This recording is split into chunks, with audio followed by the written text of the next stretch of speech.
Bonsoir. Bienvenue au Cœur des Sciences. Alors, je crois que parmi vous, il y en a qui viennent nous voir pour la première fois. Vous levez la main pour voir si j'ai raison. Oui, il y en a pas mal. Alors, très rapidement, le Cœur des Sciences, on est un centre culturel scientifique et on organise de très nombreuses activités pour partager tout ce qui se fait en recherche au Québec, puis parfois aussi en dehors du Québec. Et puis, on choisit toujours nos sujets en fonction de l'intérêt des gens, en fonction de l'actualité. Donc, j'espère que cette conférence ce soir va vous plaire, puis j'espère qu'on vous verra aussi pour d'autres événements. Je me présente, je suis Stéphane Schex, je suis la directrice du Cœur des Sciences. Alors, merci d'être sortis ce soir. Il fait quand même un petit peu froid, mais vous êtes venus, donc bravo. Vous étiez motivés, c'est le mot de la soirée. Alors, je voulais aussi commencer en vous souhaitant évidemment une très belle année. On commence 2024 avec cette conférence. On va parler donc de motivation, mais on va aussi parler de bonheur et de bien-être. Alors, ça vient avec mes meilleurs vœux pour cette année. Ce soir, donc, nous allons accueillir le très dynamique Jacques Fauré. Il est psychologue et conseiller en ressources humaines. Il est professeur au département d'organisation et ressources humaines de l'École des sciences de la gestion de l'UQAM. Il a copublié en 2022 « Libérer la motivation » que vous pouvez trouver à l'entrée de l'amphithéâtre. Donc, si jamais vous voulez vous le procurer, il sera en vente. Et puis, Jacques sera aussi disponible pour une séance de dédicace. Alors, avant de lui laisser la parole, j'aimerais remercier pour son soutien notre partenaire de programmation, le ministère de l'Économie, de l'Innovation et de l'Énergie du Québec. Merci évidemment à toute l'équipe du Cœur des Sciences qui vous a accueillis et qui est encore là en coulisses pour que tout se passe au mieux. Quelques mots sur le déroulement. Alors, nous allons avoir une conférence qui va durer entre 50 minutes, 1 heure, tout dépend de notre conférencier. Et puis après, nous allons ouvrir une période de questions. Donc, vous avez 2 micros de chaque côté de la salle. Il vous suffira de vous lever et je distribuerai la parole d'un bord à l'autre. Alors, évidemment, je vous demanderai de poser des questions les plus concises possibles pour qu'on puisse en passer le plus possible. Voilà, je pense que j'ai dit tout ce que j'avais à vous dire. Alors, je vous souhaite une très belle soirée et je laisse la parole à Jacques.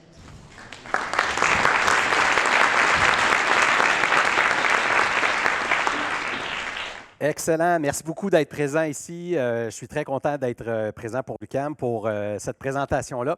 Donc, on a environ 1 heure ensemble. La difficulté de faire une telle conférence grand public, c'est d'avoir des éléments qui vont satisfaire le plus large éventail de gens possible. Donc, j'ai des éléments de recherche, des éléments pratiques dans la vie personnelle. On va se déplacer dans différents spectres de la vie humaine. J'espère que la conférence va être à la hauteur de vos attentes. Et si je n'ai pas répondu à vos attentes ou si vous avez des questions, à la fin, il n'y a rien qui me fait plus plaisir que de répondre aux questions.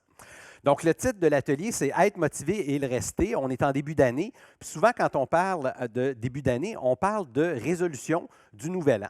Donc, moi, j'adore le ski de fond et le vélo, puis je me fixe des objectifs. Comme au mois de mai, il y a le défi métropolitain que je fais. C'est un 100 km qui est organisé par Vélo Québec. J'ai des objectifs de performance. Il y a une course que je faisais à chaque année au mois de février. Je me fixe des objectifs et j'essaie de les atteindre. Est-ce qu'il y en a ici à main levée qui se sont fixés des résolutions du nouvel an? Il y a quelques mains levées. À main levée, est-ce qu'il y en a qui sont encore capables de les maintenir? Il y a moins de mains qui se lèvent, OK? Donc, les résolutions du Nouvel An, c'est un des éléments qui a été étudié par la théorie de l'autodétermination dont je vais abondamment vous parler aujourd'hui. Donc, je vous ai parlé un peu de mes résolutions du Nouvel An. Dans les enquêtes sur les résolutions du Nouvel An, ce qu'on a fait, c'est à des groupes, des cohortes d'étudiants, on leur a demandé quelles sont vos résolutions du Nouvel An, que ce soit de l'entraînement sportif, mieux s'alimenter, avoir un mode de vie qui est plus équilibré. On leur a demandé leurs objectifs généraux. Ce que la recherche a montré sur les résolutions du Nouvel An, c'est qu'il y a 2 ingrédients actifs qui permettent d'arriver au succès. Le premier ingrédient actif, c'est le fait d'avoir un plan clair et démontré. Donc, qui fait quoi, quand, où, comment et pourquoi, c'est un des ingrédients actifs du succès pour les résolutions du Nouvel An. Mais le deuxième élément qui vient interagir avec un plan clair et détaillé, c'est la qualité des motivations qui vous animent. La théorie de l'autodétermination, c'est un modèle qui existe depuis une 50aine d'années, qui est utilisé par au-delà de 600 chercheurs sur la planète. Et ce que je vais essayer de faire aujourd'hui, c'est de vous résumer, de vous vulgariser cette théorie-là dans différents champs de la vie humaine, dont le travail, l'éducation, les pratiques parentales, le sport, différents domaines d'activité également, pour vous montrer que la qualité de ce qui nous anime est un prédicteur de bien-être, de succès et de fonctionnement optimal. Donc, pour les résolutions du Nouvel An, si vous voulez les réussir d'ici la fin de l'année, si vous voulez vous maintenir, on va parler justement de la qualité des motivations. La théorie de l'autodétermination, c'est 6 mini-théories. On ne passera pas à travers les 6, puis je ne rentrerai pas dans tous les détails, mais je vais essayer de vous montrer différents morceaux qui sont les plus significatifs. Donc, quand on parle des qualités des motivations, les recherches des dernières décennies nous montrent qu'il y a, grosso modo, 4 grands types de motivation qui peuvent nous animer, que ce soit pour le travail, les activités sportives, le fait de faire du bénévolat, le fait de suivre des cours, le fait de venir à une conférence un mercredi soir. Donc, il y a différentes raisons qui peuvent nous animer. À main levée ici, est-ce qu'il y en a qui ont des passe-temps ou des loisirs? Donc, bravo, vous êtes des personnes équilibrées. Donc, bravo. Donc, est-ce qu'il y en a que c'est le sport, donc des activités culturelles, la lecture, la cuisine? Donc, plusieurs mains se lèvent. Souvent, quand on fait des loisirs, des passe-temps, comme moi, le vélo ou le ski de fond, c'est souvent parce qu'on a du plaisir à le faire. Le premier type de motivation, c'est la motivation intrinsèque. Lorsqu'on fait une tâche par intérêt, par satisfaction inhérente, par plaisir ou par absorption, c'est de la motivation intrinsèque. Je vous donne un exemple de motivation intrinsèque dans mon contexte de travail. Quand j'enseigne à l'UQAM, la première chose que les étudiants font en classe, c'est qu'ils me pointent leur montre. Là, je leur parle, puis je dis pourquoi ils me pointent leur montre? Ça fait 1h30 que je parle. Je ne vois pas le temps passer. Il faut qu'ils aillent aux toilettes, mettre de l'argent dans le parcomètre. J'ai complètement perdu la notion du temps. Quand on est dans le ici et maintenant, c'est la motivation intrinsèque. Je vous parle des passe-temps et des loisirs parce que souvent, on va jouer de la guitare, on va jouer du piano, lire un livre parce que ça nous intéresse et c'est plaisant.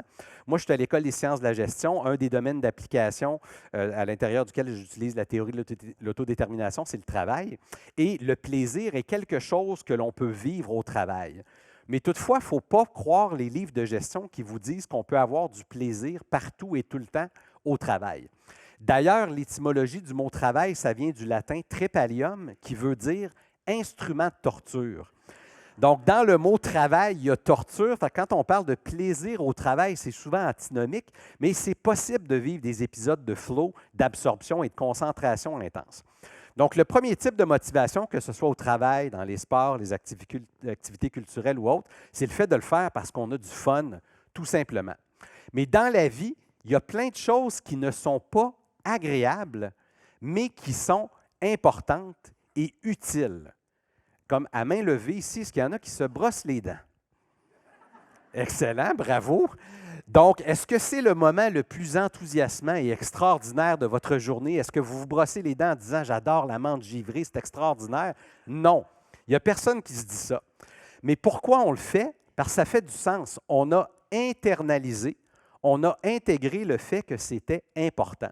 Sortir le compost, sortir les vidanges, recycler, aller porter ces canettes qui sont consignées. C'est toutes des activités qui ne sont pas nécessairement agréables, mais que l'on sait qu'elles sont importantes pour quelqu'un d'autre ou pour une cause qui est plus large que soi.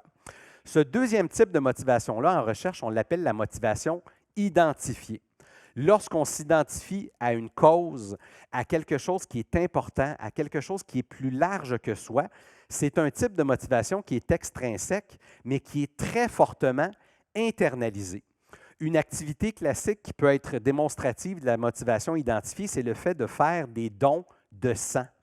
Celles et ceux qui donnent du sang, ce n'est pas une activité qui est agréable en soi. On se fait rentrer une aiguille dans le bras, on pompe une petite balle en mousse, on est assis là, on prend un petit jus après, on est sous observation. Ce n'est pas quelque chose qui est agréable. Pire que ça, on ne connaît même pas la personne qui va bénéficier de notre don de sang, mais on le sait que c'est important et que ça contribue à quelque chose de plus large que soi. Donc, la motivation identifiée, c'est un type de motivation extrinsèque, mais qui est très fortement internalisé. Donc, en langage commun, on va dire que c'est de la vocation, c'est un sens, ça procure une signification à notre existence. Donc, ça, c'est le deuxième type de motivation qui est très fortement relié à la performance. Donc, le plaisir, c'est le premier type de motivation, c'est la motivation intrinsèque. Le premier type de motivation extrinsèque, c'est la motivation identifiée. Donc, c'est extérieur à soi, mais très fortement internalisé. Si on continue sur le continuum d'autodétermination, le troisième type de motivation qui peut nous animer, au travail ou ailleurs, le mot scientifique, c'est la motivation introjectée. En langage grand public, c'est tout ce qui est relatif à l'ego, l'orgueil, la réputation, l'évitement de la honte ou de la culpabilité. Quand vous faites une tâche ou vous faites une action, puis la seule chose qui vous motive, c'est par exemple, je veux me prouver à moi-même que je suis capable. Ça, c'est de la motivation introjectée, approche. C'est relativement positif, c'est que je veux me prouver que je suis capable, je veux ressentir de la fierté. Il y a la deuxième moitié qu'on appelle la motivation introjectée, évitement. C'est lorsqu'on veut éviter la honte et la culpabilité. Lorsque vous faites une tâche ou une action en vous disant « Ah, si je ne le fais pas, je vais me sentir mal par rapport à moi-même, je vais sentir de la honte ou de la culpabilité. » Donc ça, c'est de la motivation introjectée. La recherche va montrer que c'est comme d'appuyer sur le gaz et sur le frein et sur l'accélérateur en même temps. Donc, il y a un peu de conséquences positives lorsqu'on le fait pour se prouver à soi-même que l'on est capable, mais il y a aussi des conséquences négatives dans le lot lorsqu'on a ce type de motivation-là. Je vous donne un exemple personnel. Avant d'avoir des bourses, quand j'étais aux études supérieures, je vendais des articles de sport dans un magasin. Donc, il fallait puncher notre heure d'entrée avec une carte, avec un pointeur. Et devant nos yeux, on avait le classement des meilleurs aux moins bons. Que vous soyez temps plein ou temps partiel, tout le monde était listé. J'avais un collègue qui me disait « Jacques, comment tu fais pour dormir la nuit? Tu es 21e dans le classement.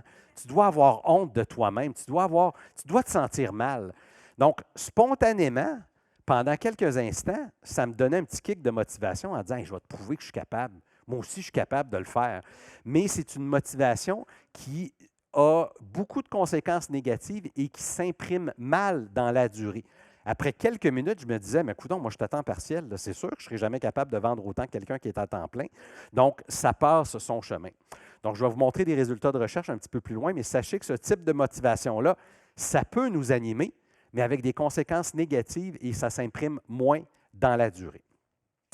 Le quatrième et dernier type de motivation, à main levée, qui ici est content ou contente de recevoir son chèque de paye ou de retraite à chaque 2 semaines? Donc, les mains se lèvent abondamment.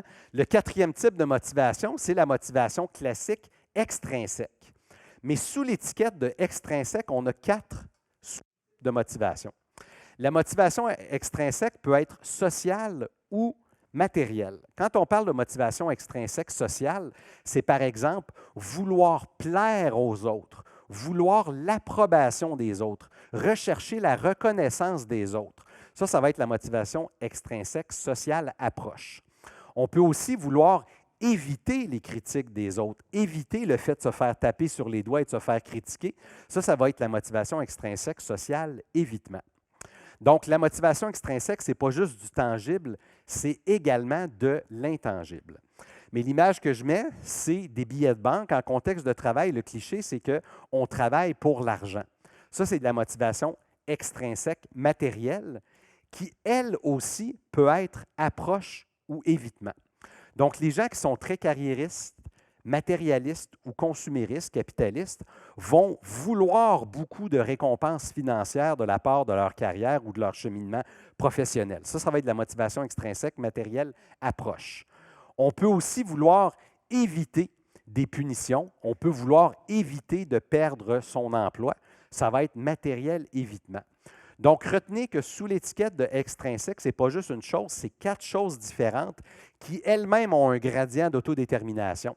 Donc, le fait de vouloir rechercher l'approbation sociale ou éviter les critiques, c'est un peu mieux que de vouloir rechercher du matériel en quantité ou d'éviter les conséquences négatives. Finalement, on a l'absence de motivation ou la démotivation. L'image que je mets sur l'écran, c'est la tête de quelqu'un qui a explosé. Pourquoi? C'est que la démotivation, c'est souvent relié à l'épuisement, à la fatigue, à l'anxiété ou à la dépression. Donc, la démotivation, ce n'est pas le fait de ne pas avoir d'énergie, c'est d'en avoir un peu moins, mais c'est surtout de l'investir sans avoir une boussole intérieure qui guide nos actions. Des items qu'on va utiliser pour mesurer la démotivation, c'est je mets des efforts au travail, mais j'ai un peu oublié le sens de pourquoi je l'ai fait. Je mets des efforts au travail, mais je ne me souviens plus pourquoi. Donc, la démotivation, c'est un peu moins d'énergie, mais surtout de l'énergie sans direction. Donc là, je vous ai montré les différents types de motivation. Intrinsèque, le plaisir. Identifier, le sens. Introjecter, la pression qu'on va se mettre à l'intérieur de soi-même. Et extrinsèque, la pression externe. Et finalement, l'absence de motivation. Là où ça devient intéressant, la théorie de l'autodétermination, si on l'applique au travail, en sport, en éducation, en pratique parentale, les résultats sont excessivement clairs. Peu importe le secteur d'activité à l'intérieur duquel on s'investit, plus on a des hauts niveaux de plaisir et de sens, plus on a des niveaux élevés de motivation intrinsèque et identifiée, plus on va avoir de performance, d'engagement, de vitalité subjective, d'énergie, des épisodes de flow, d'absorption, de concentration intense. Donc, le temps va passer rapidement. On va investir beaucoup d'énergie avec une rentabilité perçue qui est très positive. Ça va être aussi relié à une certaine flexibilité cognitive, comportementale et émotionnelle. Donc, essentiellement, peu importe la sphère de vie où vous vous investissez, vos meilleurs alliés sont le plaisir et le sens. Ça, c'est ce que les recherches démontrent. Il ne faut pas jeter le bébé avec l'eau du bain pour les deux prochains types de motivation. La pression interne et la pression externe, ce sont des motivations très puissantes. Elles agissent, elles permettent à l'être humain d'agir. Le problème, c'est qu'elle vient avec des conséquences à la fois positives, mais aussi négatives. Sûrement, vous connaissez dans votre entourage des gens qui sont excessivement compétitifs ou orgueilleux. C'est des gens souvent qui sont très carriéristes, qui s'investissent très fortement dans leur sphère de vie. Ils amènent dans leur vie de la performance, du rendement. Mais parfois, dans le sillon de cette performance-là, va venir parfois un burn-out, parfois des conflits interpersonnels, parfois un divorce. Donc, les motivations de pression interne ou de pression externe sont reliées à des conséquences positives, comme la performance, des émotions positives ou les épisodes de flow. Mais elles sont reliées à des conséquences positives de manière beaucoup moins forte que ne le sont le plaisir et le sens. C'est pour ça qu'à l'écran, je vous présente un peu plus des conséquences négatives que positives, comme par exemple le burn-out, la distraction, de la performance minimale, de l'épuisement, des symptômes comme la dissociation, la dépersonnalisation, l'épuisement émotionnel. C'est toutes des conséquences qui sont reliées à ces types de motivations-là. Par exemple, en contexte sportif, les athlètes qui veulent gagner à tout prix, ce seront des gens qui ont des motivations extrinsèques, matérielles et sociales très élevées. Une recherche a montré que plus vous avez ces niveaux de motivation-là très élevés, ça ne vous dérangera pas de mentir, de tricher et de vous doper, donc d'utiliser des drogues, des substances interdites pour booster votre performance. Pourquoi? Parce qu'il y a juste ça qui compte dans votre existence. Donc, c'est pour ça que les conséquences sont majoritairement négatives avec ces types de motivation-là. Donc, quand on parle de consommation de substances, les athlètes vont se doper, mais pour monsieur et madame tout le monde, je m'inclus là-dedans, si vous consommez du des médicaments en vente libre ou sous prescription, ou s'il y en a qui consomment de la cigarette ou de l'alcool, les recherches montrent que si ces deux types de motivation-là augmentent, vos consommations de substances, quelles qu'elles soient, vont augmenter. Donc, globalement, il y a certaines conséquences positives avec ces types de motivation-là, mais dans le lot, ça vient avec un peu plus de conséquences négatives. Donc, les types de motivation, ce qui est le fun de la théorie de l'autodétermination, c'est que ça se distribue justement sur un continuum d'autodétermination. En premier, on a le plaisir qui est fortement corrélé au sens, qui est fortement corrélé à la fierté, la honte et la culpabilité, qui elle-même est fortement corrélée aux récompenses, qu'elles soient sociales et matérielles, qui elle-même est corrélée à l'absence de motivation. Donc, si on veut le démontrer de manière simple et imagée, on met un petit bonhomme sourire qui tranquillement devient un petit bonhomme triste ou carrément désengagé. Les recherches en éducation, en pratique parentale, en sport, en activité physique, au travail, démontrent ce continuum d'autodétermination-là. On a souvent le cliché, par exemple, de dire que, oh, vous savez, ma vie au travail est totalement différente de ma vie personnelle. Objectivement, c'est vrai. Mais si on gratte le vernis puis on regarde au-delà des apparences, ce qui vous anime dans votre vie professionnelle, dans votre vie personnelle et dans vos différentes sphères de vie, ça a des conséquences sur votre vécu cognitif, émotionnel et comportemental. Donc, cette démonstration-là visuelle a pour but de vous montrer que le plaisir va toujours avoir plus de conséquences positives que le sens, qui lui-même a plus de conséquences positives que l'orgueil, la réputation, les récompenses et l'absence de direction dans la vie. Donc, vous avez 50 ans de recherche dans plein de domaines différents. La théorie de l'autodétermination est citée au-delà d'un demi-million de fois. Donc, les évidences empiriques sont écrasantes. Juste pour vous donner des exemples de domaines à l'intérieur duquel ça a été étudié. Un des domaines dans lesquels ça a été étudié, c'est les raisons qui nous poussent à avoir des enfants. Les recherches vont montrer que plus on veut des enfants parce qu'on estime trouver ça intéressant ou que c'est important pour nous de contribuer à l'évolution de l'espèce, ça va avoir des meilleures conséquences que si on se sent obligé d'avoir des enfants, s'il y a des pressions sociales. Donc, si vous déplacez l'être humain dans différentes cultures, il y a des cultures qui vont mettre plus de pression ou moins envers le fait d'avoir un ou même plusieurs enfants ou encore de vous obliger à en avoir juste un. Donc, la motivation à avoir des enfants, c'est un des domaines à l'intérieur duquel ça a été étudié. Le fait de se brosser les dents, notre hygiène dentaire. Il y a tout un pan de recherche qui vous montre que si vous avez internalisé le fait que de prendre soin de sa santé bucco-dentaire est importante, vous allez naturellement faire ces comportements-là. Ils vont être intégrés à votre routine quotidienne. En contexte sportif ou encore en contexte éducationnel, il y a une chaire de recherche à l'Université Laval qui applique la théorie de l'autodétermination en contexte d'éducation. Et on va voir que plus on choisit un domaine d'étude, que ce soit l'animation 3D, les sciences sociales ou encore les sciences pures, parce que ça nous intéresse, ou encore parce qu'on trouve important de contribuer dans ce domaine-là, on a plus d'assiduité, on a plus de persévérance, on a plus de chances de succès que si on le fait parce qu'il y a un beau salaire à la fin ou des conditions de travail qui sont intéressantes ou encore 2 mois de vacances en été. On peut même avoir des domaines un petit peu plus précis, comme par exemple la consommation d'alcool. Est-ce qu'on consomme de l'alcool parce qu'on trouve que c'est agréable? Est-ce que c'est un domaine à l'intérieur duquel on apprend plein de choses? Ou on se sent mal si on n'en boit pas ou si on en prend? Ou encore, on a des pressions sociales pour consommer cette substance-là. Même chose pour l'alimentation. Donc, ce que je veux vous montrer avec cette slide-là, c'est que peu importe le contexte de vie, même si on voit de visu des différences, il faut aller au-delà des apparences et voir les principes motivationnels sous-jacents.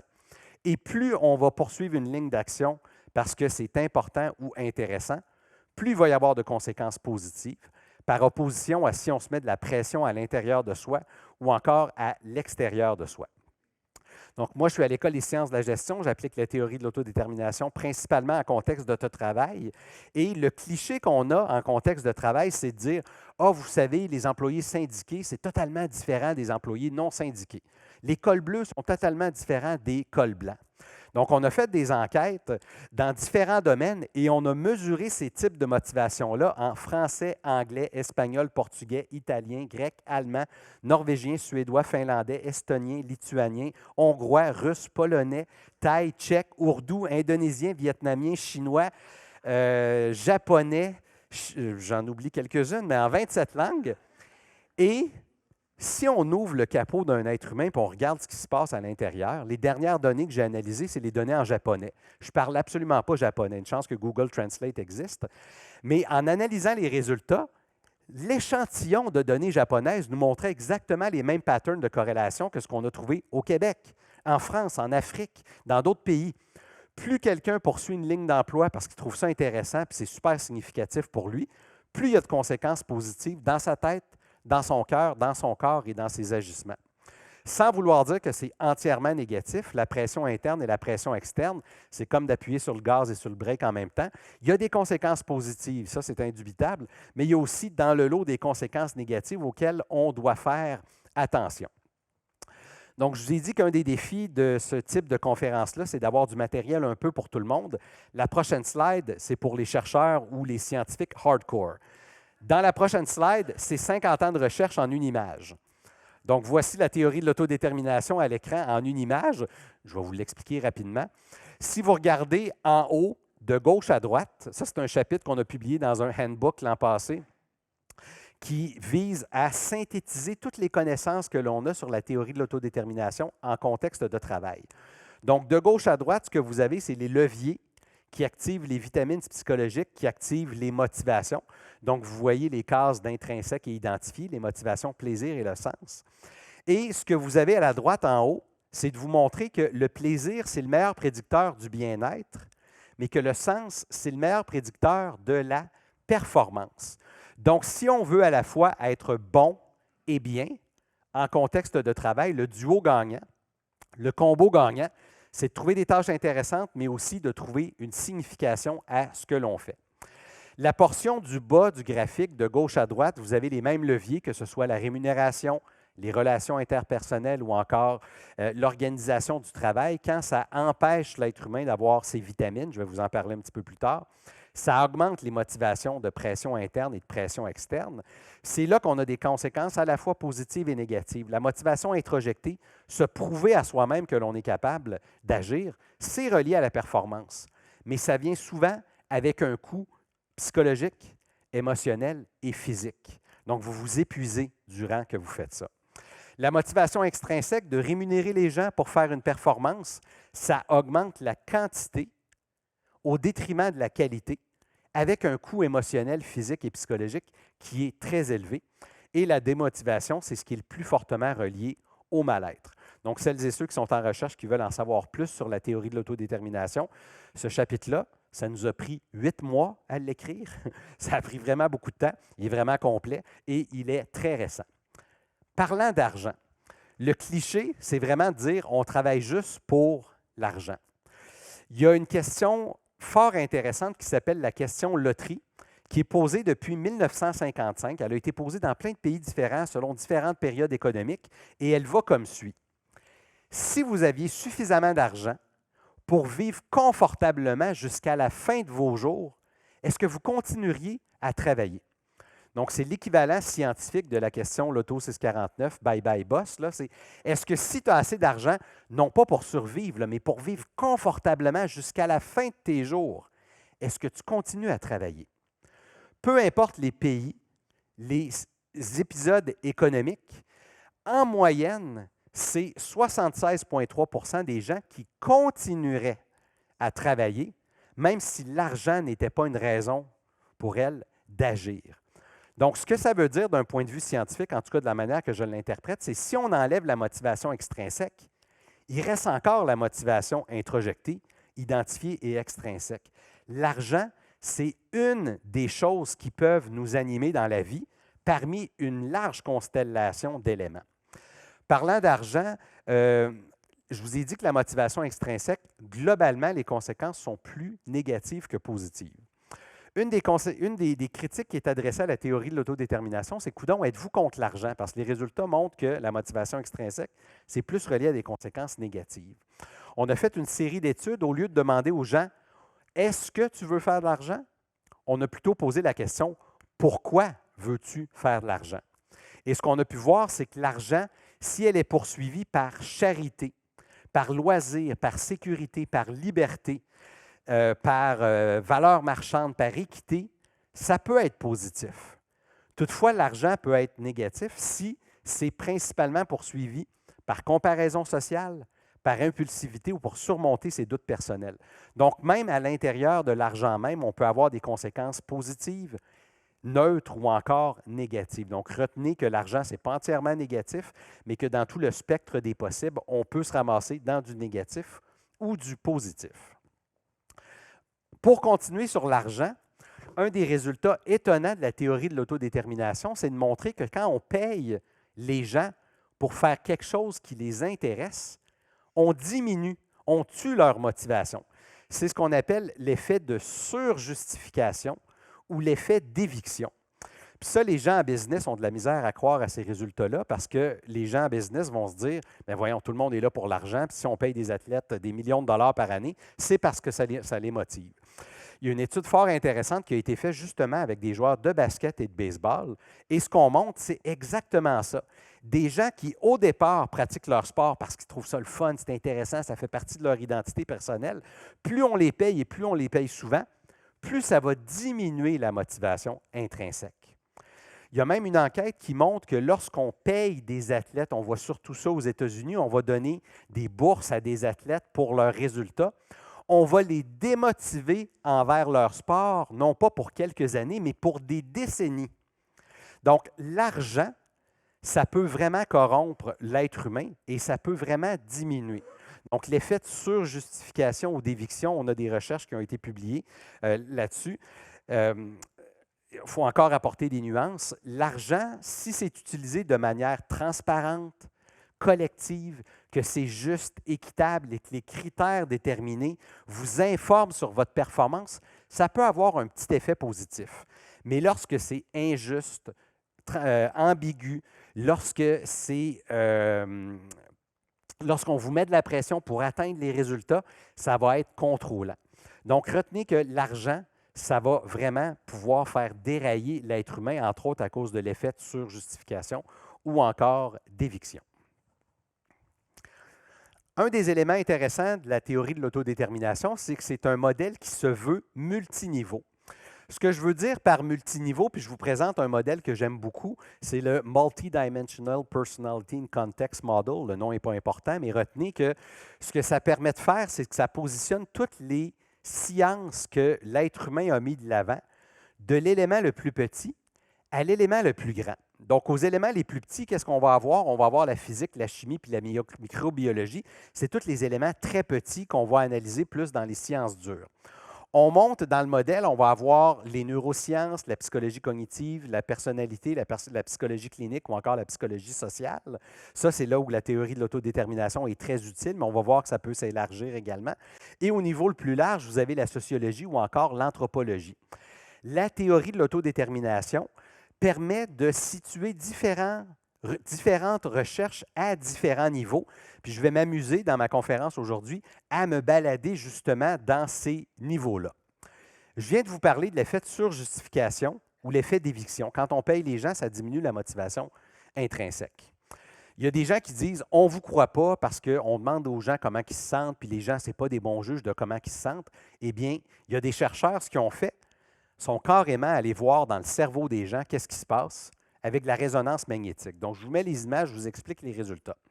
On met les gens dans une machine de résonance magnétique, puis on leur demande une tâche toute simple avec un chronomètre. On leur demande de partir un chronomètre et après 5 secondes, on leur demande d'arrêter le chronomètre le plus près possible de 5 secondes. Donc, ça donne un petit challenge, un petit défi. Il faut que je pars le chronomètre puis je l'arrête. La tâche est excessivement simple parce que c'est dans la machine qui est assez compliquée à opérer. Mais ce que vous voyez en haut de la slide, c'est l'activation intérieure de ce qui se passe dans le cerveau quand on demande de faire la tâche.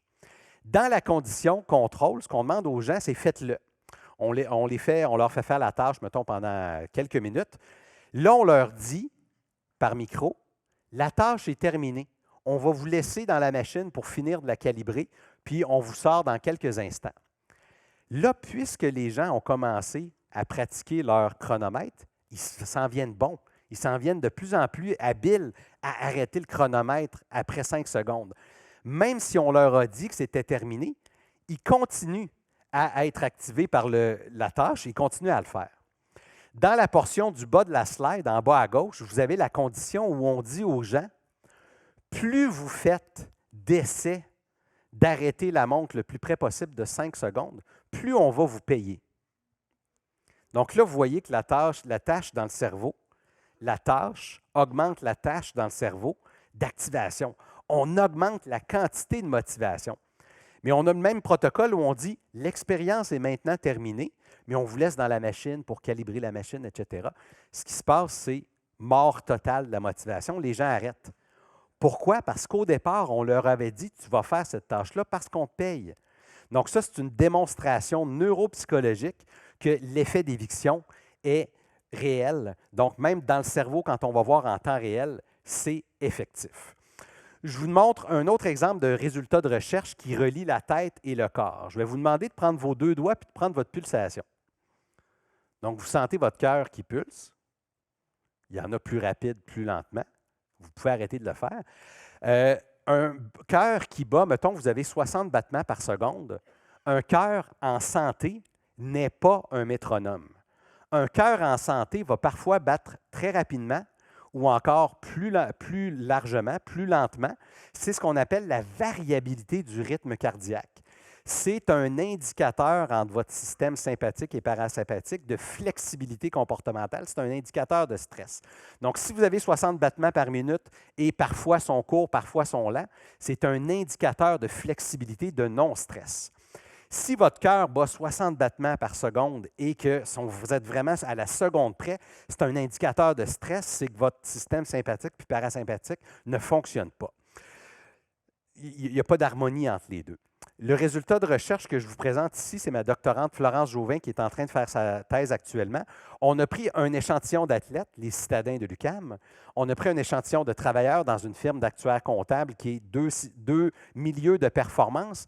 Et ce qu'on a pu démontrer dans les résultats, c'est que si vous avez un patron qui vous soutient ou un coach qui vous soutient par rapport à un patron ou un coach qui est plus contrôlant ou corrosif à votre égard, plus vous allez avoir de synchronie à l'intérieur d'une équipe. La synchronie, c'est le fait que vous avez toutes et tous, à l'intérieur du même système social, une large variabilité de votre rythme cardiaque, ce qui, en retour, augmente le fonctionnement optimal. Donc, ce pourquoi je vous montre des résultats de recherche en neuropsychologie et en psychophysiologie, c'est pour vous montrer que la tête puis le corps, ils se parlent ensemble. Puis même si on peut émettre des doutes quant à l'effet que les gens ne sont pas des bons juges de comment ils se sentent, parce qu'une des critiques qui est adressée, c'est que c'est beaucoup des enquêtes par questionnaire, mais quand on inclut le corps ou encore la tête ou encore le cerveau, il semble y avoir des indications que ça fonctionne. Donc là, j'espère jusqu'à ce stade-ci que je vous ai convaincu que plaisir et sens, c'est vos meilleurs alliés, peu importe le secteur de vie, et que les pressions internes et externes, sans que ça soit entièrement négatif, il faut faire attention parce qu'il y a du négatif qui vient avec. Voulez-vous avoir la clé de comment être motivé puis le rester? C'est le titre de la conférence. Je vais essayer de vous donner les éléments. La théorie de l'autodétermination nous apprend qu'il y a 3 vitamines psychologiques qui sont plus importantes que toutes les autres pour être motivé et le rester en qualité dans la durée. Vous connaissez peut-être la fameuse pyramide des besoins de Maslow. Mettez-la dans un tiroir dans votre tête, fermez le tiroir, barrez la clé, mettez la clé dans votre poche. C'était une belle approximation, Maslow, il y a 70 ans. La recherche a évolué, il y avait plein de bonnes choses dans Maslow, ça a juste évolué. Les 3 besoins qui sont plus importants que toutes les autres, on pourrait continuer la liste. Il n'y a pas juste 3 besoins. L'être humain n'est pas simpliste ou simple. On a plus que 3 besoins psychologiques, tout comme il y a plus que 3 athlètes qui se rendent aux Jeux olympiques par discipline. Et qui on voit sur le podium, c'est les 3 personnes les plus importantes ou qui ont eu la meilleure performance. Donc, d'un point de vue statistique, le podium statistique, ce sont ces 3 besoins-là. Donc, ce sont les besoins de compétence, d'autonomie et d'affiliation.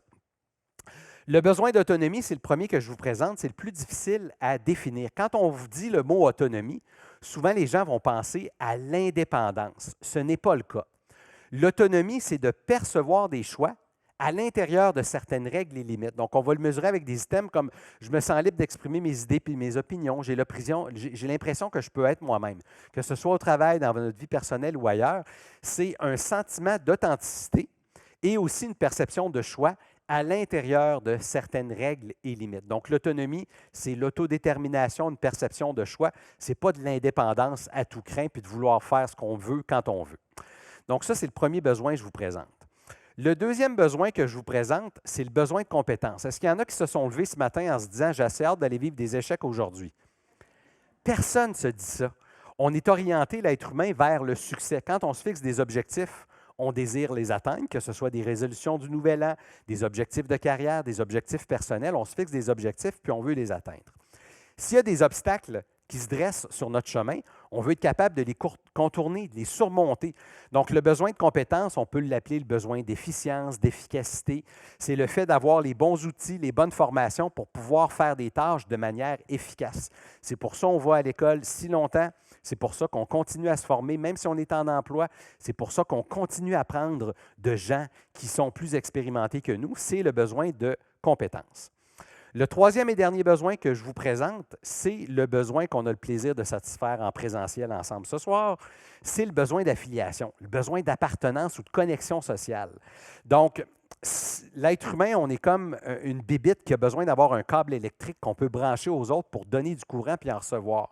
Donc, le besoin d'affiliation, on va le mesurer avec des items comme je me sens membre d'une équipe, d'une famille, je fais partie de la team, j'ai un ou une meilleure amie, que ce soit au travail ou ailleurs, je suis capable de connecter avec d'autres personnes.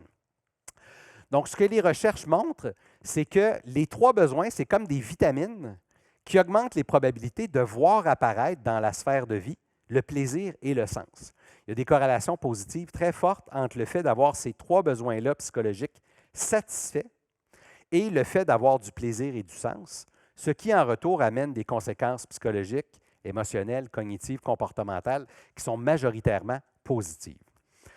Là, je vous ai présenté les trois besoins comme étant 1, 2, 3, mais les trois sont aussi importants les uns que les autres. Je vais vous donner l'analogie d'un tabouret. Un tabouret, ça se tient debout minimalement avec trois pattes. Un tabouret à deux pattes ou une patte, ça tombe à terre. Il faut minimalement trois pattes pour que ça se maintienne. Les trois besoins sont aussi importants les uns que les autres. Il n'y a pas un besoin qui est plus important que l'autre. Donc, l'autonomie n'est pas plus importante que la compétence ou que l'affiliation sociale. Les trois sont aussi importants. L'analogie que je peux vous donner, c'est les besoins physiologiques. Imaginez-vous que vous avez suffisamment d'eau, vous avez suffisamment de nourriture, mais que vous n'avez pas d'oxygène. Vous allez mourir. On ne peut pas compenser le manque d'oxygène par la nourriture ou l'eau. C'est la même logique avec les trois besoins. Si on pousse la logique de la théorie de l'autodétermination, les trois besoins ne peuvent pas être compensés entre les sphères de vie. Donc, si par exemple, vous avez vos besoins psychologiques satisfaits au travail, mais pas dans votre vie personnelle, vous risquez de devenir workaholic ou passionné obsessif de votre travail. Si votre satisfaction de vos besoins psychologiques vient principalement de votre vie personnelle, mais pas de votre vie professionnelle, les chances sont là, que votre carrière va être longue et difficile puis que ça ne va pas être super positif. Si vos besoins sont frustrés à la maison et au travail, allez consulter, ça ne va pas bien. Le but d'une vie pleine et entière, le but d'une vie heureuse, c'est d'avoir ses besoins psychologiques satisfaits entre les sphères de vie. Donc, retenez que les trois besoins entre eux ne peuvent pas compenser l'un pour l'autre et entre les sphères de vie, c'est la même logique. Quelques résultats de recherche avec les trois besoins pour essayer de vous vendre l'idée qui sont vraiment très importants. Je vous montre ici le fait que quand les besoins psychologiques sont satisfaits, c'est relié à une large palette de conséquences psychologiques et comportementales physiques qui sont très importantes. Donc, quand nos besoins sont satisfaits, on a moins de dépression, moins d'anxiété, plus de qualité puis de satisfaction de vie. Au niveau physique, on va avoir plus d'énergie, c'est plus facile de bien s'alimenter, de contrôler sa glycémie, d'avoir une bonne hygiène dentaire, on a moins de risques de cancer. Donc, retenez que si on prend bien soin de notre tête, on va aussi, par extension, bien prendre soin de notre corps. En tout cas, les recherches montrent que c'est dans le même sillon. Les corrélations sont positives et tout le temps dans le même sens. La théorie de l'autodétermination vous parle des trois besoins satisfaits, ce qui augmente le positif. Les trois mêmes besoins peuvent être présents de manière frustrée et ça va augmenter le négatif. Donc, le besoin d'autonomie, quand il est frustré, c'est quand on a l'impression qu'il faut suivre des ordres et des demandes sans qu'il y ait de bonnes raisons. Quand on sent qu'on a le besoin de devenir quelqu'un d'autre, il faut porter un masque dans notre vie personnelle. Le besoin de compétence, c'est je mets des efforts, mais je ne me rends pas aux résultats escomptés, je ne me rends pas aux résultats que je veux. Je doute de pouvoir surmonter les obstacles. Le besoin d'affiliation, quand il est frustré, c'est je suis avec des gens, mais je me sens tout seul. Je me sens activement repoussé des autres. Quand notre cerveau ne peut pas avoir de fruits et de légumes, il se rabat sur de la malbouffe motivationnelle. La malbouffe motivationnelle, c'est la pression interne, c'est les récompenses sociales et matérielles, ce qui amène des conséquences négatives. Il y a un chapitre de livre fort intéressant qui nous montre que quand on vit dans un contexte qui frustre nos besoins psychologiques, les besoins psychologiques vont être frustrés, ce qui va augmenter le mal-être, les substituts aux besoins comme le matérialisme, le consumérisme, ça va aussi être lié à un sentiment de perte de contrôle sur sa vie. à des comportements qui sont rigides dans le temps. Donc, aucune flexibilité comportementale et aussi une défiance oppositionnelle. Donc, les résultats sont très clairs que si l'être humain ne peut pas avoir de fruits et de légumes au cerveau, il se rabat sur de la malbouffe, ce qui amène des conséquences très négatives dans sa tête, dans son cœur, dans son corps et dans ses agissements. Une méta-analyse a, à l'opposé, montré que si on perçoit du soutien, que ce soit de notre gouvernement, de notre municipalité, de notre milieu de travail, de notre patron, de notre conjointe, de notre famille, de nos amis, ça va augmenter la satisfaction des besoins, ce qui, au final, à la droite de la diapo, augmente à la fois la santé psychologique et la santé physique. Donc ça, c'est une méta-analyse, c'est une recension de toutes les études qui ont été faites auparavant, qu'on a mis dans un seul et même modèle, et les résultats sont les mêmes. Si on va voir au niveau des pays, il y a des enquêtes qui vont comparer des pays comme par exemple les États-Unis et l'Inde. Ce que les résultats nous montrent sur la slide, c'est que lorsque le système gouvernemental à l'intérieur duquel on vit nous donne l'impression d'avoir des capacités, ça augmente la satisfaction de nos besoins psychologiques, ce qui augmente le bien-être subjectif, la vitalité et le sens que l'on a dans notre vie. Donc, que l'on soit en Inde ou aux États-Unis, on va avoir des perceptions soit de contrôle ou de soutien aux besoins. Plus on a de perception de soutien aux besoins, plus il y a de conséquences positives. Donc, ça, c'est 2 pays comparés.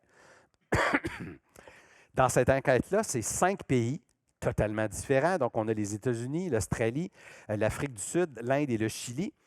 Quand le système social permet d'augmenter nos capacités et permet de satisfaire nos besoins primaires, ça augmente la satisfaction, ça diminue la frustration de nos besoins, ce qui augmente la satisfaction de vie, la vitalité, plus d'émotions positives, moins d'émotions négatives, moins de dépression et moins d'anxiété. Donc, ce que je veux vous montrer, c'est qu'au niveau interpersonnel, familial, professionnel ou sociétal, la variable la plus fortement explicative de si on se sent bien ou mal, ce sont les 3 besoins qui sont innés et universels. On les a de la naissance à la mort et sont présentes peu importe notre secteur d'activité, notre origine ethnique, notre niveau de carrière, etc.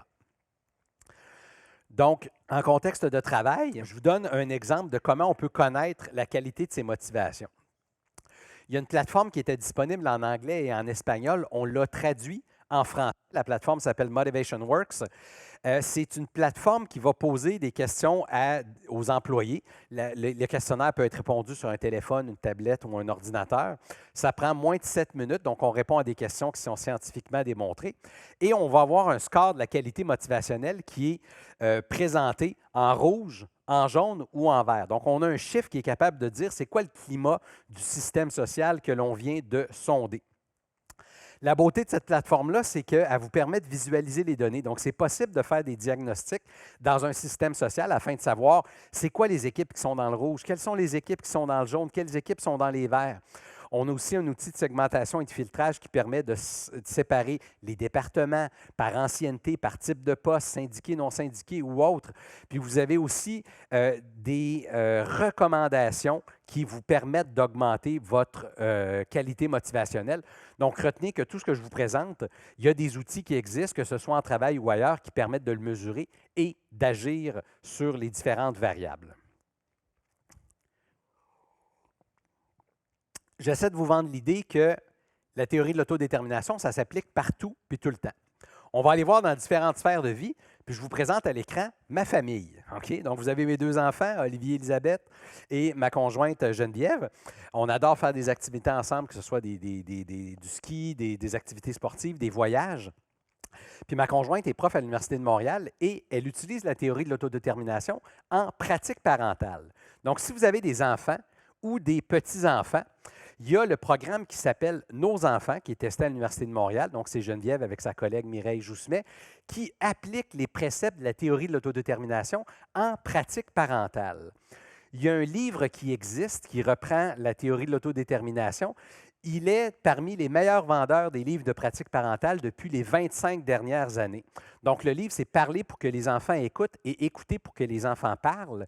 Et ce livre-là est basé sur un atelier de parents qui est donné en 7 soirées, en 7 semaines différentes, puisque c'était un atelier parental largement utilisé et qui s'inspire de la théorie de l'autodétermination. Mireille et Geneviève l'ont testé avec les parents et les enfants. La beauté de la chose, c'est que quand vous apprenez les bons comportements pour agir avec votre enfant, non seulement vous vous sentez mieux comme père ou comme mère, mais les enfants également se sentent mieux. Donc, retenez que si on applique les principes de la théorie de l'autodétermination, peu importe la sphère de vie, ça fonctionne.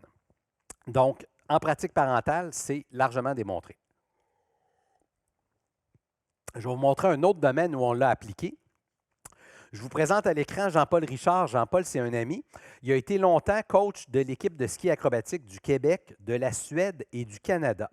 Quand il était coach de l'équipe de ski acrobatique du Canada, il m'a invité comme psychologue à travailler dans l'année pré-olympique avec son équipe féminine pour l'équipe qui est allée aux Jeux olympiques de Sochi en 2014. Donc, vous avez à l'écran les 4 athlètes qui sont allés aux Jeux olympiques du côté féminin pour le Canada.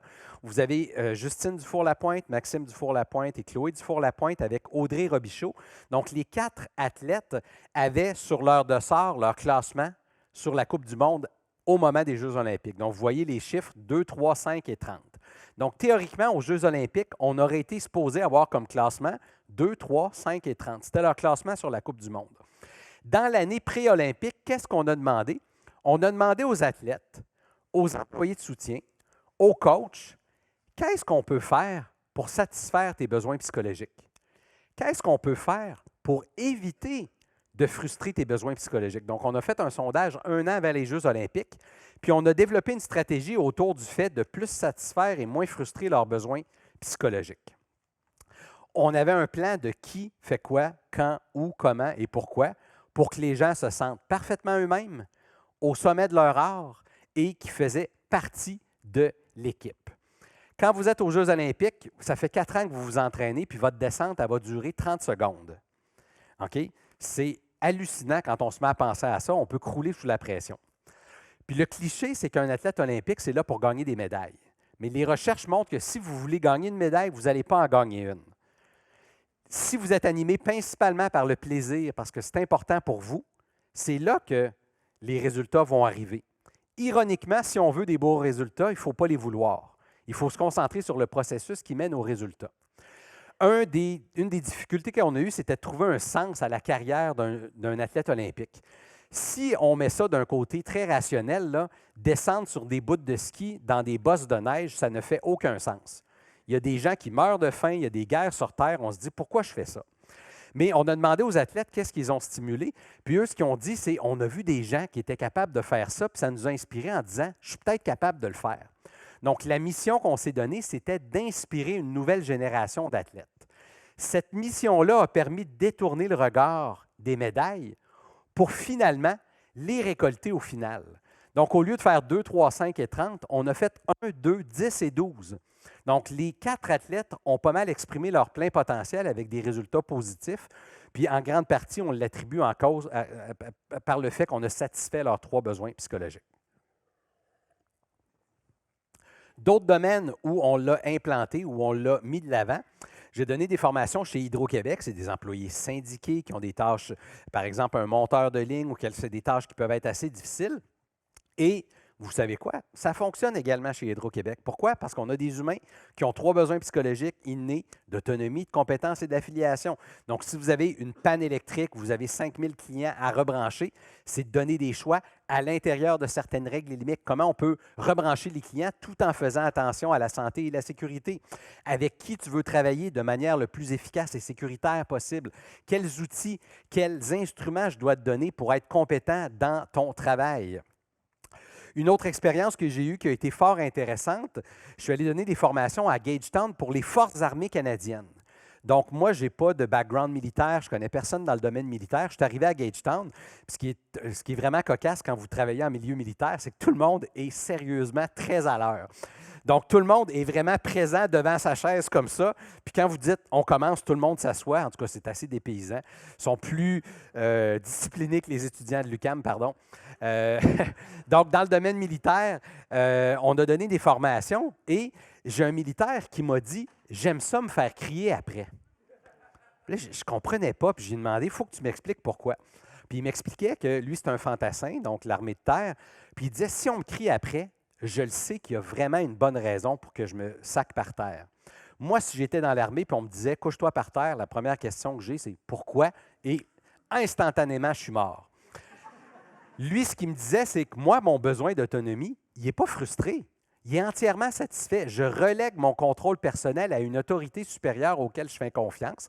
Ce n'est pas moi qui est au volant de la voiture, mais je suis passager dans une voiture qui, je sais, va à la bonne destination. Donc, je vous donne un exemple de comment le besoin d'autonomie peut être satisfait, même dans le domaine militaire, puis il y a de la recherche en psychologie militaire qui est faite. La théorie de l'autodétermination, ça s'applique sur Terre, mais ça s'applique également dans l'espace. Il y a un article qui a été publié dans Acta Astronautica, donc c'est une revue pour les voyages spatiaux et pour les astronautes. Et imaginez-vous que vous êtes dans la Station spatiale internationale, puis qu'il y a un membre de votre famille qui décède. Vous ne pouvez pas prendre le métro pour retourner à la maison. Donc, il y a des protocoles qui sont mis en place. Si une personne de votre entourage proche décède, qu'est-ce que vous choisissez de faire? À qui vous parlez? Dans quelle séquence? Donc, même pour les voyages spatiaux, on peut s'intéresser à la théorie de l'autodétermination. On est allé dans l'espace, on revient sur Terre. Quand on parle de télétravail, il y en a peut-être parmi vous qui faites du télétravail. La question qui est sur toutes les lèvres pour les emplois où c'est possible de faire du télétravail, c'est est-ce qu'on doit être en télétravail 100% du temps? Est-ce qu'on doit obliger les gens à revenir? Il y a de la recherche fort intéressante qui nous renseigne que ça peut aller d'un bord ou de l'autre. Donc, à titre d'exemple, le télétravail, ça peut vous donner une flexibilité sur votre horaire qui est incroyable. En même temps, vous pouvez peut-être faire du télétravail à la maison, puis on est en train de faire de la télésurveillance à votre égard. On est en train de regarder, est-ce que vous êtes en train de bouger votre souris, est-ce que vous êtes en train d'être actif? Donc ça, c'est une question que j'ai beaucoup en contexte de travail. Il n'y a pas encore de réponse entièrement claire, mais sachez que la théorie de l'autodétermination s'y intéresse. Je veux parler un petit peu de psychologie positive. Je veux vous donner des trucs sur comment être motivé et le rester. C'est le titre de la conférence. Je veux vous donner des trucs sur comment motiver. Je vais vous donner un questionnaire qui est disponible gratuitement, qui est validé avec 27 millions de répondants et disponible dans 41 langues. Le site web gratuit, c'est www.via.character, donc viacharacter.org. VIA, ce que ça veut dire, c'est Values in Action. À main levée dans la salle, est-ce qu'il y en a qui ont des défauts ou des faiblesses? Tout le monde en a. OK? Moi, je suis impatient, intolérant et un petit peu brouillon, donc je suis content qu'il y ait des gens au cœur des sciences qui me structurent et qui me régulent, tout ça. Tout le monde, on a des faiblesses. C'est le côté à droite de la slide, c'est le côté négatif, c'est le côté de la batterie qui nous épuise. Moi, je mets beaucoup d'efforts pour essayer d'être moins brouillon, moins impatient et moins intolérant. Mais quand on travaille sur ses faiblesses, le plus que l'on peut s'attendre, c'est d'être moins poche. Vous n'allez jamais être plus meilleur à travailler sur vos faiblesses, vous allez juste être moins pas bon, moins pas bonne. La psychologie positive a pour but de vous montrer qu'on peut simultanément augmenter le positif et réduire le négatif, puis la théorie de l'autodétermination est quand même assez utile de ce côté-là. Donc, le questionnaire Values in Action, ce qu'il fait, c'est qu'il mesure les 24 éléments qui représentent le meilleur de l'humanité. Quand vous répondez au questionnaire, ça fait simplement classer vos forces de la plus présente à la moins présente. Il y a un merveilleux livre qui est disponible gratuitement, c'est le suivant. Ce livre-là vous explique les 24 forces, puis je vais rapidement vous les présenter. Les 24 forces se regroupent en 6 grandes catégories qu'on appelle des vertus. Donc, la première vertu, c'est celle qu'on appelle sagesse et intelligence. Vous avez les forces de tête, créativité, curiosité, discernement, amour de l'étude et de l'apprentissage et perspective. La deuxième vertu de 6 qui représente le meilleur de l'être humain, c'est le courage, où vous avez le courage, la persévérance, l'honnêteté et la vitalité. La troisième vertu de 6 du meilleur de l'humain, c'est l'humanité et l'amour. Vous avez les forces proximales de capacité d'aimer et d'être aimé, générosité et intelligence sociale. La quatrième vertu, c'est celle de justice qui, elle, est sociale, où vous avez le travail d'équipe, l'équité et le leadership. Cinquième vertu de 6, c'est la tempérance ou la modération. C'est toutes les forces qui viennent calmer, adoucir ou baisser l'explosion dans le vécu humain avec le pardon, l'humilité, la prudence et la maîtrise de soi. Et finalement, la sixième et dernière vertu, celle de transcendance où on a l'appréciation, la gratitude, l'optimisme, l'humour et la spiritualité. Quand vous allez passer le questionnaire gratuit Values in Action, si vous avez des adolescents à la maison, il y a une version jeunesse 13-18 ans. Je vous rappelle l'adresse www.viacharacter.org. Ce questionnaire-là, il est gratuit. Il a toujours été gratuit et il sera toujours gratuit. C'est un organisme à but non lucratif qui le supporte. Donc, quand vous connaissez vos forces, les 5 premières sont celles que vous devez utiliser souvent, longtemps et intensément. Moi, anecdotiquement, ce questionnaire-là, il a changé ma vie. Je l'ai passé au mois de mars 2004, puis en gros, ce que les résultats disaient, c'est « Jacques, tu es un nerd, assume ». Ça m'a pris quelques décennies. Moi, mes 5 premières forces, c'est curiosité, amour de l'étude et de l'apprentissage et discernement. J'ai ensuite courage et optimisme, donc je suis un nerd enthousiaste. Et à tous les jours, j'essaie d'utiliser souvent, longtemps et intensément mes forces. Et je vais vous montrer 2 résultats d'études d'application qu'on a testées pour augmenter l'utilisation des forces. Il y a une application française qui porte évidemment un nom anglais qui s'appelle Lesson Léon. L'application Lesson Léon, c'est une application que vous pouvez utiliser sur votre ordinateur ou sur votre téléphone. Puis ça permet d'envoyer des messages positifs, anonymes et asynchrones à vos collègues de travail. Donc, si vous avez vu une présentation de votre collègue que vous avez adorée, vous allez dire « J'ai adoré ta présentation, ton enthousiasme était contagieux, j'ai beaucoup aimé les applications que tu nous as montrées, c'était très dynamique et engageant, j'apprécie ton travail au quotidien. » Puis ensuite, vous allez apparier 3 forces qui représentent cette collègue-là que vous appréciez. Vous envoyez le message qui va être asynchrone en ce sens qu'on ne peut pas vous identifier. Donc, c'est vraiment un don désintéressé. Et ce que les résultats vous montrent à l'écran, c'est que le fait de recevoir et d'envoyer ces messages-là augmente la satisfaction de vos besoins psychologiques, la qualité de vos motivations, votre bien-être ainsi que l'utilisation de vos forces. Donc, il y a même des applications technologiques de la psychologie positive et de la théorie de l'autodétermination. Une autre intervention qu'on a testée, c'est le jeu québécois Totem. Le jeu Totem, c'est un jeu de cartes où vous avez 80 cartes d'animaux et de qualité. Donc, un totem, c'est quelque chose comme renard astucieux ou monarque persuasif. Donc, c'est le fait de donner du feedback positif. On vient de soumettre un article avec un groupe expérimental et un groupe contrôle qui montre que le fait, justement, de donner puis de recevoir ce feedback authentique-là augmente les mêmes variables de satisfaction des besoins, de motivation, de bien-être et d'efficacité de l'équipe. Donc là, on s'est promené en neuropsychologie, en psychologie sociale, en psychologie du travail, en psychologie du sport. Là, on va aller au niveau carrément sociétal. Moi, un de mes objectifs dans la vie, c'est que le plus grand nombre d'êtres humains soient heureux. On va voir comment on peut stimuler le bien-être de toute la population humaine. On va se poser cette question-là. L'ONU, qui est un organisme qui est assez largement reconnu, nous propose 17 buts. Peut-être que vous les connaissez. Si vous ne les connaissez pas, allez les découvrir. C'est 17 buts que, s'ils sont poursuivis par un large éventail de la population humaine, vont augmenter les probabilités que le plus grand nombre soit heureux, tout en ménageant la planète. Si vous demandez aux politiciens comment on peut rendre les gens plus heureux, puis là, je n'en nommerai pas de politiciens, mais il y en a qui obsèdent, par exemple, sur le fait d'être plus riche que la province voisine à l'ouest. Et on va dire qu'il faut que les gens soient plus riches. Il y a une enquête qui a été faite dans 164 pays différents avec 1,7 million de personnes avec des échantillons stratifiés représentatifs. Puis les résultats que vous avez à l'écran, c'est le lien entre l'argent et les 3 variables qu'on utilise habituellement pour mesurer le bonheur, que sont plus d'émotions positives, moins d'émotions négatives et plus de satisfaction de vie. Vous remarquez que la forme des courbes, c'est comme une balle de golf. Hein? Ça monte, puis ensuite, ça redescend après. Ce que ça veut dire, ces résultats-là, c'est que l'argent, c'est fantastiquement efficace pour être heureux quand on s'extrait de la pauvreté. Lorsqu'on atteint un certain plateau qui, pour l'Amérique du Nord, se situe à peu près entre 60 et 110 000 $ américains, on a l'effet maximal de l'argent et dépasser ce seuil-là, les scores redescendent. Donc, ce que ça veut dire, c'est que l'argent, c'est comme la ventilation. Quand on est rentré dans la salle, il n'y a personne qui s'est dit « Mon Dieu, que l'air est de qualité ici ».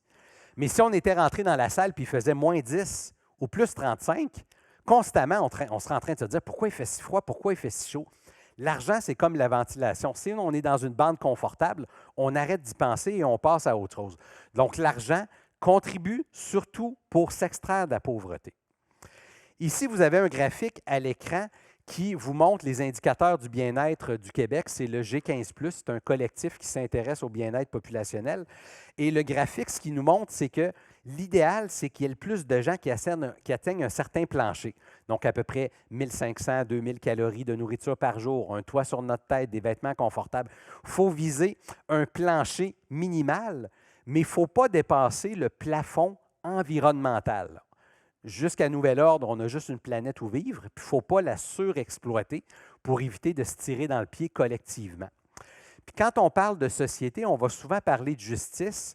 Puis il y a un auteur américain que j'adore beaucoup qui nous montre que n'importe quel système social, que ce soit une famille, une équipe sportive, une organisation, une société, peut être juste et équitable sur un certain continuum. Puis vous allez un peu retrouver le continuum d'autodétermination. On a à l'extrême gauche la souffrance. Lorsque c'est injuste et inéquitable, lorsque vous avez certaines personnes qui ont accumulé des dizaines ou des centaines de milliards de dollars et que le 80 de la population n'a strictement rien, ça stimule la souffrance.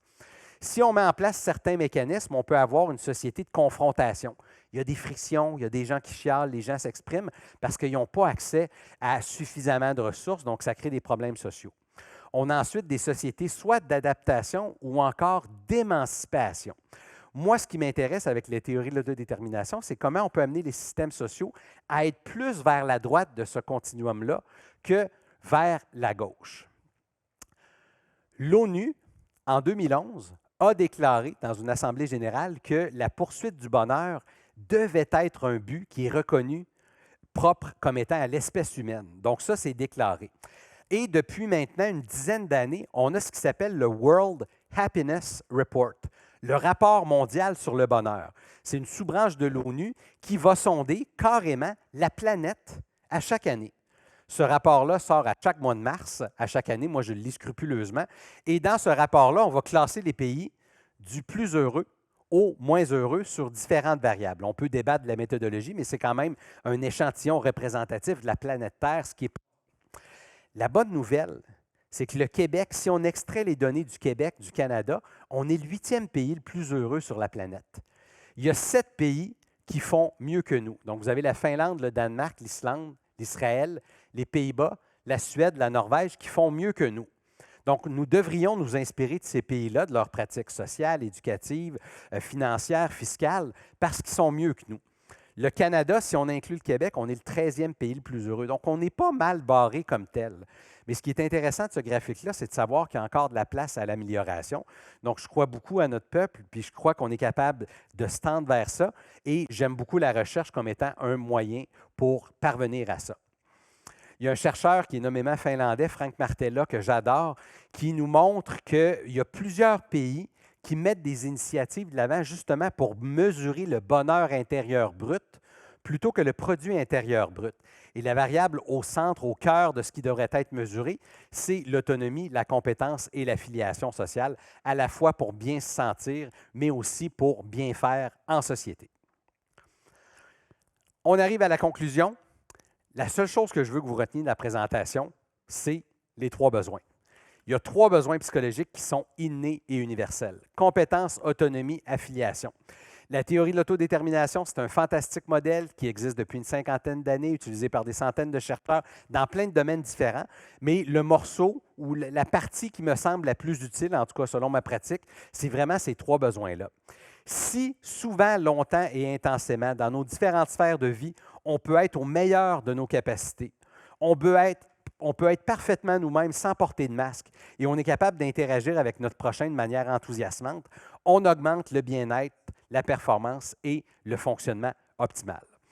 On me demande souvent dans les formations, est-ce qu'on peut continuer à suivre des formations avec vous? Puis la réponse est oui. Là, c'est un peu un infomercial, mais je m'en excuse. En toute transparence, je reçois des royautés par ce que je vais vous présenter. C'est le site web perfectionnement.com. Les formations, aujourd'hui, c'est ma 581e présentation. Les 500 premières sont difficiles, après, ça va mieux.